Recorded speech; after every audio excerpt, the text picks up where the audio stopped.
Welcome to Soundbreaker. On today's episode, we're talking to Nick Venti, who is a CEO and a co-founder of PlusMusic. Nick, thank you for joining us. And for our Of listeners who course. might not be familiar with you, can you please introduce yourself and just give us a bit about you before we dive into it? Happy to. Yeah, I run a company called PlusMusic. We built in we started by building an AI that would convert music in game soundtracks, right? Like that was our thesis was how do we bring music into this digital age? Like if you look at where consumers were going, everybody's playing video games.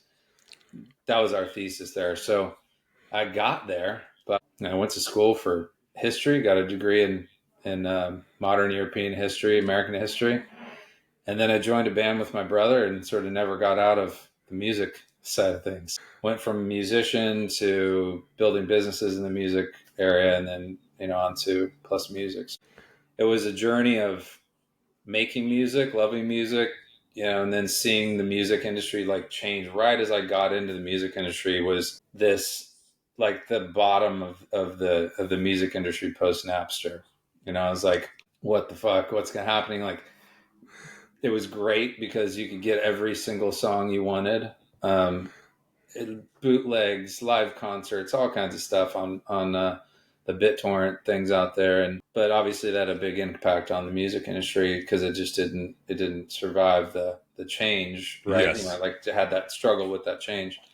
So I saw that as a creator, and then I went into that world of being a creator, and then just thought, man, there's got to be a better way than like making a record, touring, and just doing the old thing. Like I felt like, they always say like there's a term in business like blue ocean, whatever. Like it really felt like in the ocean, underneath the water, was all the opportunity, and that was the digital world, like all the technology and everything that was coming up, and everybody was still chasing the old patterns, and that really fascinated me. So that's kind of how we got here, just figuring it out. Interesting. You mentioned something about Plus Music, and you developed an AI where converting music into for gaming. And I want to get Yeah, into that later in a minute. I yeah. just want to highlight it. But I want you to take us back a bit, back your teenage years, and how did you start? Like, what was really the motivating factor that got you to kind of initiated your passion, for music and later tech? Was it joining a band at early days, like when you were a teenager, 14 or 13? Or was it your mom, your brother kind of influenced you, or your parents? Yeah. So my mom is a musician. Taught at the college here in San Diego. She was a voice teacher, like just sort of music professor, and then so always had women, like middle-aged women, and learning how to sing and play piano in the house. And my mom taught all me and my brothers to play piano, except for me. Actually, she didn't teach me because I couldn't sit still long enough. So she said, "Look, you got to choose an instrument. What is it?" And so I chose drums. My grandfather played basically every instrument on my dad's side. And so he had an old drum kit. He gave it to me. And so I thought it was the coolest thing. And even before that, my first drum kit was like my neighbor, Sean, had this drum set in his room and he never played it. But I thought, I just like, whoa, I was like, what the hell is that? Like, I just go over and bang on it in his house. One day his dad showed up on my porch and said, here, like, get out of my house. Stop playing drums in my house. So that was really the start of it. I just thought drums looked cool. They just looked cool. And like I wanted to play that. And then, through as music itself started to mean more to me, it was like how my friends and I connected. I grew up in Southern California, so music was, and I was really into surfing and skateboarding. I kind of grew up with like that group, like Tony Hawk was like the adult like legend to Yes. us, and so like skateboarding, surfing videos always had music. It always was soundtracked by some kind of indie music, mostly punk and stuff like that. So I grew up on punk rock music and grew up. Then I went to a U2 concert and I was like, holy shit, music can be big. Like it can be this big. I didn't realize that a song could carry a whole 30,000 people. That just changed my mindset around music just in general. I thought punk was great. I still think like a lot of rock and Yes. roll music is awesome. But the first time I saw a big concert do something that those small punk rock concerts just couldn't do. I mean, by nature of a punk song, it's like too many notes in a very small tight period. It doesn't work in a big space, right? But Yeah. um, yeah, so I just kind of was fascinated with it, to be honest. Like music just meant a lot, and then the business Amazing. side of it was just fascinatingly weird to me. You were also a manager and a performer in Republic of Letters, obviously. Also, you became the business owner, CEO of Plus Music. So, what was the journey from being a manager and a performer, and then of the band, and then becoming a business owner? How did this whole thing kind of evolve? Well, I think I figured out pretty early on that I was the guy that was gonna call the venues, get the posters up, sort of get the business rolling, And I knew that needed to get done. So I just got it done. I figured it out. Like nobody on on my band knew how to do Yeah, graphic design, so I just downloaded like a pirated copy of Photoshop and figured it out, And so I think the business side of it just always came naturally to me, and I always knew it needed to get done. So as we progressed, managers were always not that. We never found a great manager. It was hard to find one, so I always ended up relying on myself. And then really the shift from being a musician to being an entrepreneur in the music space was just me being done with being a musician. Like I got tired of it. It just was. I did that's it. I was like, cool. I did that. Now let me move on to the next thing. so. You hang the mic instead of hanging the gloves. You hang the Yeah, mic. yeah. The Spurs. Yes. I think that to me that it felt like this game's hard to play, especially like the older you get. Like Yeah. it's just it's a young person's game, and Yes. it's tech just felt more like the bigger game, to be honest. Correct. You know, And that's the driving vehicle of the music business. The minute we went from physical to digital, the whole era of the music tech started. It wasn't as heavy, but it really started, with the upload, the cloud, the storage, the requirement, just the whole thing, and metadata and yeah, the whole thing. But it hasn't really, but I came to a point where I think technology became extremely important, which is now. Now we entering that era, I think. And there's so much with AI coming up, with metaverse and mixed reality and all of that. And yeah. Look, here's the thesis of Plus Music. Like we started in games. That's why we sort of built that AI to bring music into this flexible format, right? what do you mean you started in the games? Can you explain that? So, yeah, let me expand out. So, our thesis with this company is that the consumption of music is going to be in digital experiences. So like you mentioned metaverse, right? Yeah. Right now what the consumers are doing is mostly playing video games, right? So like if you look at Gen Z, Gen Alpha, the stats we've found is that if you combine those two groups of people, which are like the biggest digital native generation in history, right? So these guys, they're starting from a different place, right? Like let's look at Spotify. I'll come back to that in a second. But Spotify was a modernization of an older technology and like user journey, right? The user journey Yes. was buy a CD, have a bunch of music collection at your house, and then what it did was it took the music store and your personal collections and put it together into a form factor of an app. And that was great. That's a great shift to get all the music available to everybody at the same time. Great. That's like the ultimate version of what Yes. that was. Now, Correct. going forward, this other generation of people, like they've seen CDs and records, they're artifacts to them. They're like, cool, modern cars don't even have CDs, right? So it's a thing that's kind of a novelty. They're experiencing music alongside and with digital experiences. It's a pretty hacky experience. So our thesis as a company is if we can unify that experience, then we get a whole generation right, right? Like which is some folks in the industry that we know, and I think it's pretty common knowledge, is that they're like the bigger DSPs, Spotify's, and so they seem to be struggling to connect with those younger audiences, right? Because they're doing different things. And so our thesis was, okay, well, music was made for the medium of listening to music start to finish, right? So that's what CDs do. You listen to radio that way. That's how you watch a concert. But if you play a lot of video games, you'll know that the music changes to the video game that you're playing. It's interactive. And so we had a thesis like, could we make a song that wasn't made to be interactive, actually interactive? And instead of just having one soundtrack for a game, could every song ever made be now a soundtrack to the game? So it could be personalized, which is another big kind of component to that generation of users. They like things, they're used to personalization. So it sounds like it's a pretty big concept, but it's like, how do we take something that's already existing? Like our thesis was like, you have two choices. There's two roads to go down to as a company.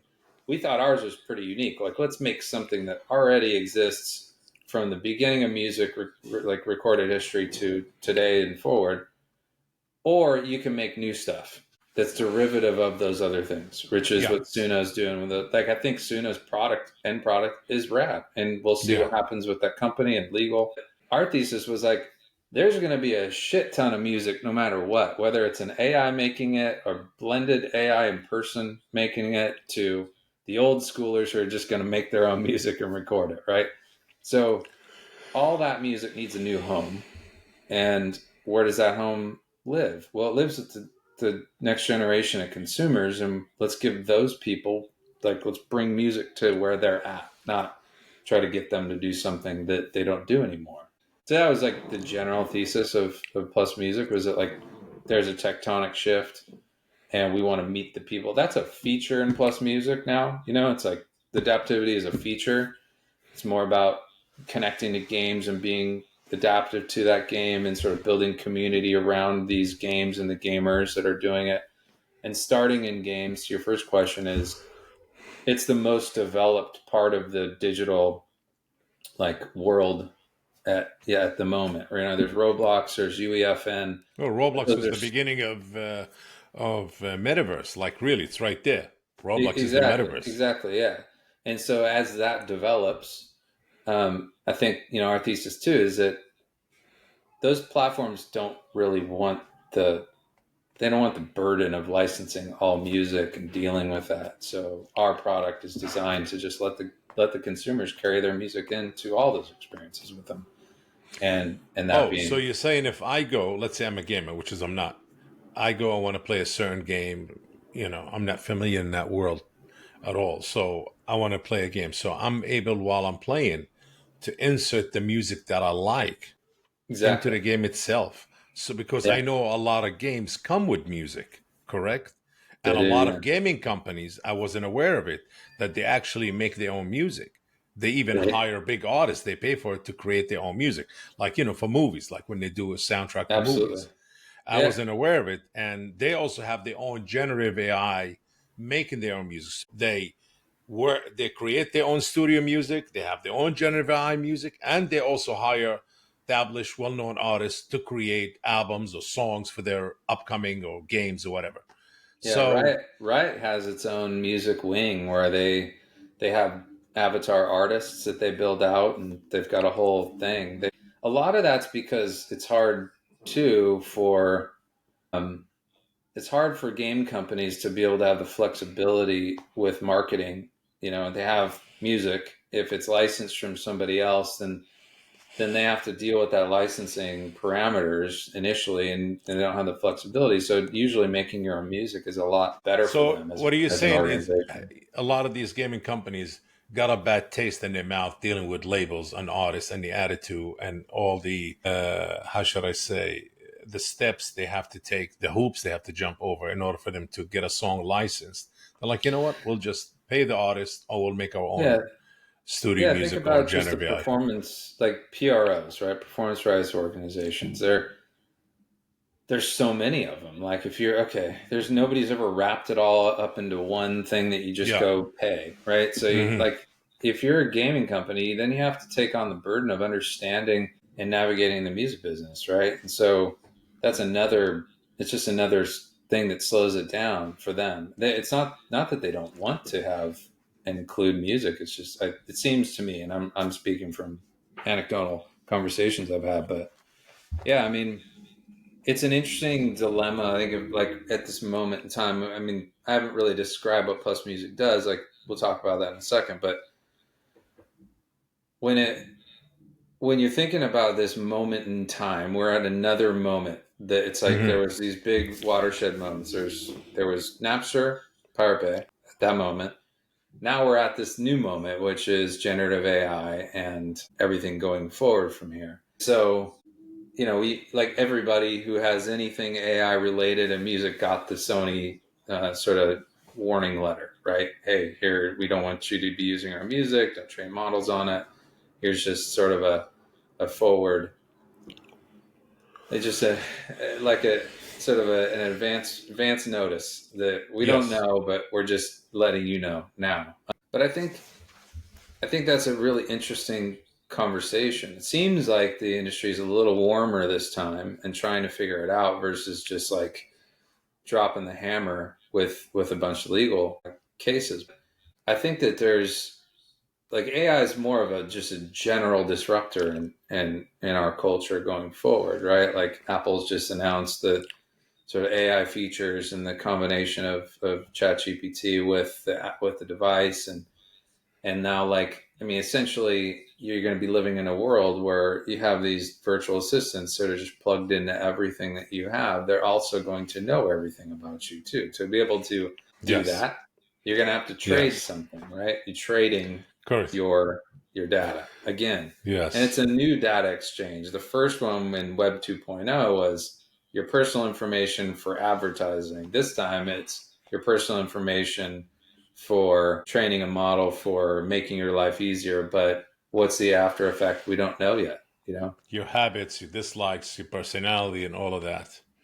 Exactly. Um, so are you saying basically we seeing like what we saw an end of the brick and mortar spaces that vanished, billions of dollars of jobs, of income, of companies valued, and are we seeing a kind of like an end of a new beginning of the digital DSP world? Pay for the DSP, and you got about 100 and something of them, and you got to have memberships, and this and Yeah, that. And I think that here's what I think the biggest question mark is, and I don't know if anybody really knows for certain because time will tell. But I think that's an interesting question. Are DSPs like an endangered species? I'm not sure. I mean, our thesis is there's an advancement. There's a whole other generation to serve, and so our business opportunity is to go serve that customer base. I think that customer base is going to have their own music. They're going to like push a couple buttons on Suno and quote unquote they'll have a song. What do they do with that song?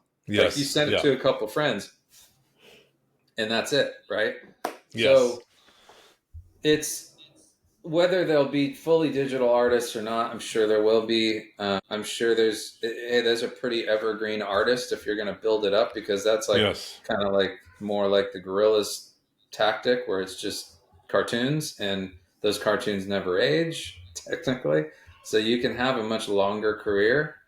Hmm. BTS is like it's like a real life version of I think of what Yes, those next generation artists are going to be like. But I think AI, I don't know, maybe I'm just an old school thinker, but I just don't know like if I can just on demand print a bunch of music, yeah, like who cares? Because I guess I think it's a cool novelty that this is being done.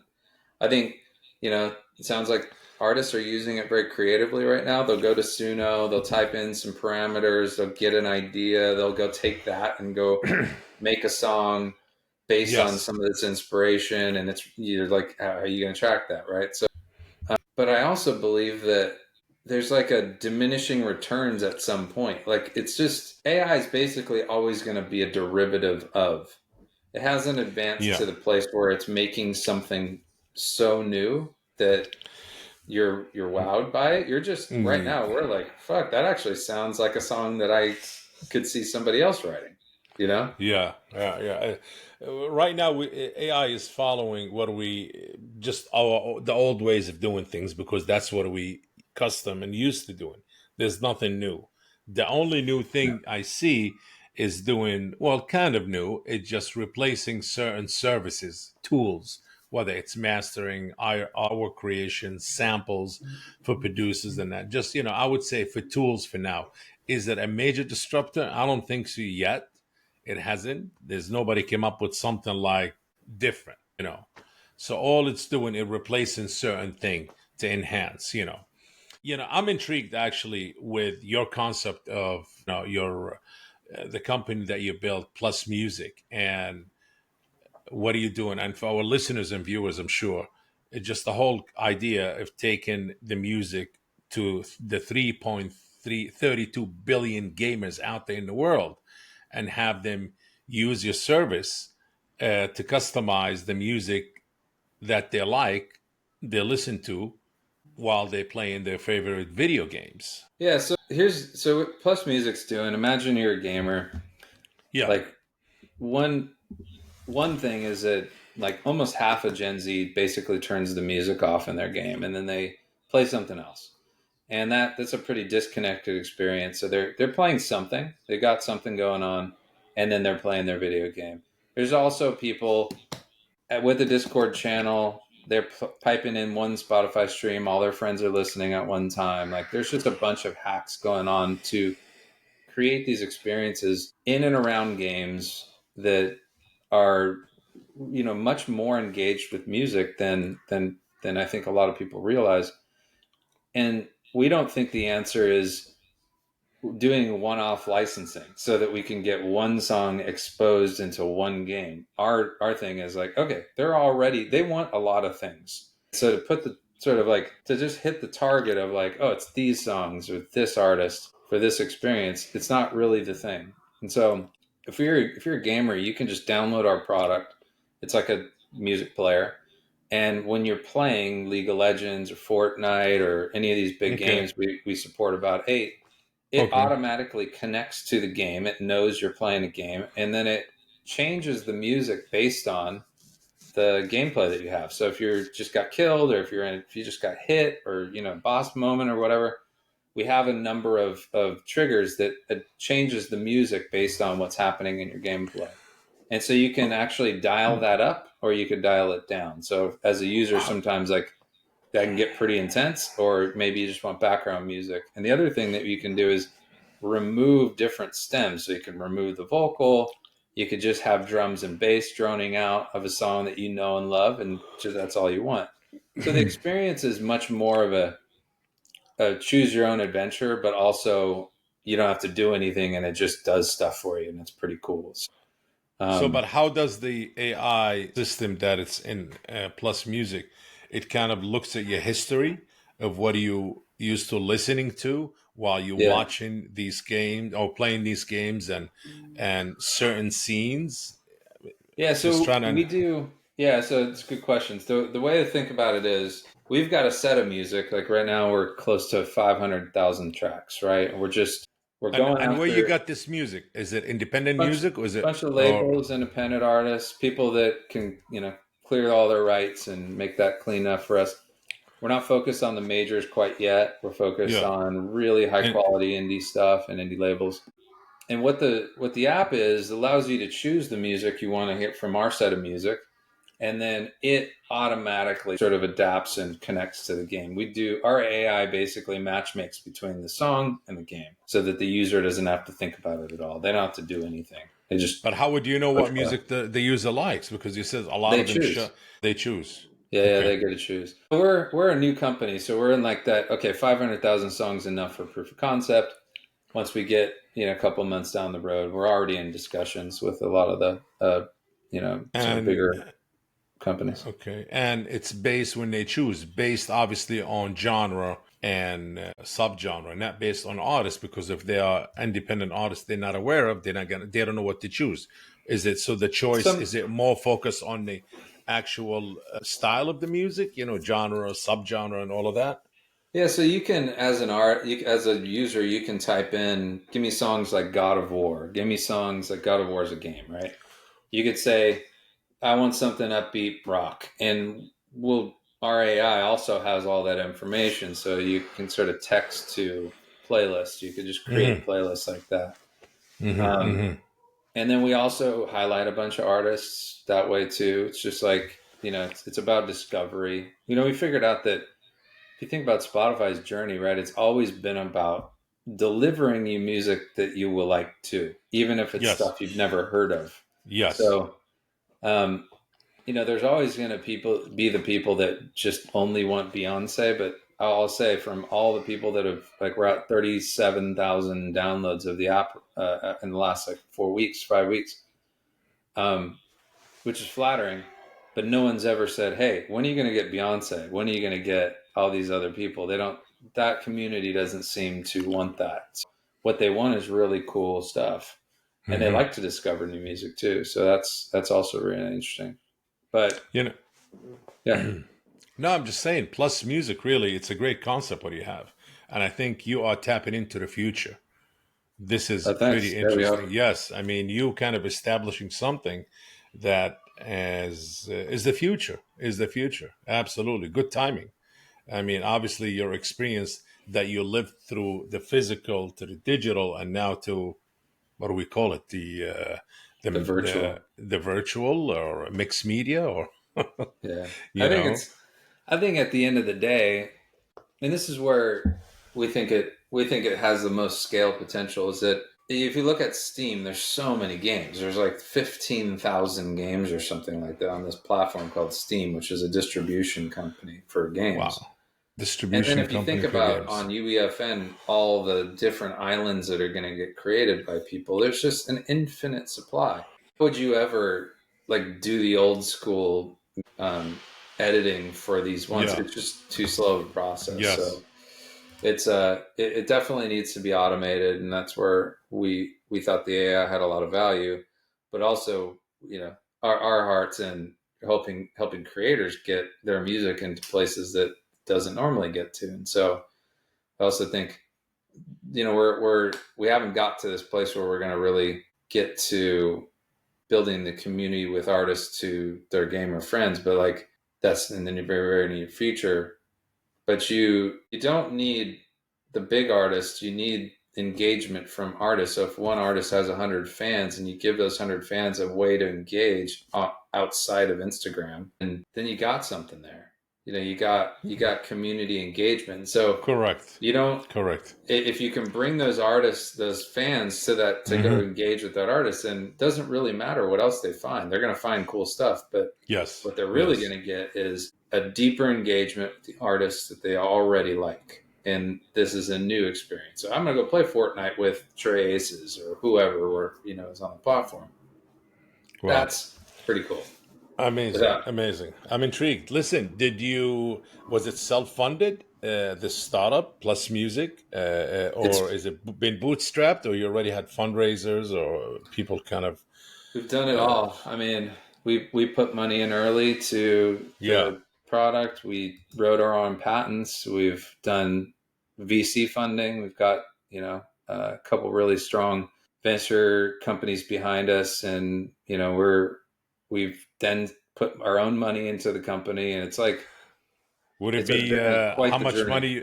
How much money you raised? Would it something fair question to ask? You don't have to answer. It's okay. Yeah, a few $1 million for the company, yeah, to get all the tech Amazing. and infrastructure together. So yeah, we've Amazing. been we've been Congrats. very I fortunate. think you're on the right track. Definitely. You're on the right track, Nick. For Oh, sure. thanks. What was the biggest challenges that you faced, you encountered while you're developing Plus Music, the whole concept? I mean, building a company is hard. It's like everything's Yes. hard about it. You got to find the right people. You Yeah. got to time it right. You got to not lie to yourself about the product. You got to actually get it out there, but you have to take risks too. Like somebody, Yes. like we made we had to like shift from, we thought the way into gaming was through the developers, but we figured out a way to go straight to consumers, and we had to pivot. We had to shift, and that really, people don't always see the vision, and so you have to push through. Yes. Like the hardest Yes. thing is getting it right and then staying on track. Because it's like, it feels like, in the early days, it's these big turns. Like you just, you have to take, it's like a saw with really big blades, and then eventually you have to make that kind of fine tooth saw. Like you have to go make sure you stay on track and don't get off course and stay there. But you have to Yes. be able to move. That's like the hardest point, and being able to do those everyday changes to keep things on track. It seems like, and Yes. finding people that Yes. are okay with that, because a lot of people like stability, and startups don't feel very stable, even though it's fun and it's rewarding when it works. But man, it Uh, could be, it any could be challenges you would think you foresee? Because you're on an intersection between technology, music, and gaming. So yeah. I mean, I think as we scale, like we're gonna run into just having to build the capabilities up. If we go deal with major yeah, catalogs, we're going to have, the good thing is that all those are solvable problems. There's a roadmap for each one of those. So that's less of a known unknown. It's more of a known problem yes, to solve over time. But I think, foreseeing it, just who knows where the market's going to go, where the customer's intention will be. And so, I think the I think consumer we're, right now gonna lead the market. Where is it gonna go on the technology? Because there's so much new technology coming up and in the works, and I think that's what's gonna be leading it. How we consume music. But what are yeah. you doing? Definitely on point, yes. But there is a lot of changes, correct. Any goals? I'm sure there is a lot of goals. I shouldn't ask this. It's silly of me to say that. But anything coming up soon on upcoming plans from Plus Music? What's on the horizon, I should ask. Yes. A lot. I mean, now that we're rolling now and things are starting to take off for the company, we're expecting to do a bunch. And so we're just kind of strapping in to start to grow again, and raise a little bit more money for the company for growth, and really get go take this category that I think we've kind of started, right, which is ours to take. So we're going to go do that. That's our plan. Just work our Amazing. ass off. Yes. Well, hey, a great plan and great mindset. As an entrepreneur, person who been around the music business, seen it all, and extremely worked hard and kind of navigated through all of these challenges that you faced to build this startup, and it's going to become a household. I would say in the next years to come, it will be. I wish I got involved. I wish I heard of it. I would invest it immediately because I could see it. There's a major success will happen to Plus Music. Yeah. Any advice from an entrepreneur, a businessman, to a lot of people, to our viewers and listeners who are going to watch this episode? They're going to be inspired by Plus Music, by your story, how your whole thing started, and say, hey, you know what? I can also carve my own path in the music business and have great ideas. I want to pursue them. What's your advice, do's and don'ts? Because we're in a business, there's a lot of gatekeeping. Yeah, I think there's a couple things. You got to trust your gut. You got to get good at trusting your gut, right? So what I figured out is there's like your ego, which isn't great to get led by, and there's like this other thing that's like your gut feeling. That an entrepreneur, I think, if you listen to other people and they're wrong, then you're still to blame, especially if you're a CEO of a company. Like it's your job to lead, right? So if you're not trusting your gut and you take somebody else's advice and it doesn't work, then that sucks. So always trust your gut and get good at listening to your gut and not your ego. And Amazing. I think that's the biggest thing. And try to find I was trying to do this too. If like there's a bunch of things you could build that have no value, and Yes. if you have if you want to do something you have to find something where value is always about, it changes, people's values change. What's like, a shoe, like a horse and buggy person had a lot of value back in times when we had a horse and buggy. We just don't Yes. have that anymore. So you have to get good at knowing what the value is to the Yes. marketplace and to people, Yes. and focusing on that and finding it. And sometimes it's something you just learn. You can't like gut instinct the whole thing. Absolutely. Well, all great things must come to an end. I definitely enjoyed this interview. It's extremely informative, Likewise, man. inspiring, and insightful. Very insightful, especially with the new technology that Plus Music bringing into the arena of the music tech world and this new era that we're entering in with AI involved. I want to say thank you for joining us today. Appreciate it. And Of this course. concludes today's episode of Soundbreaker. Please make sure to follow us on socials and stay tuned for a new episode. Thank you and see you around. Thanks, Bob.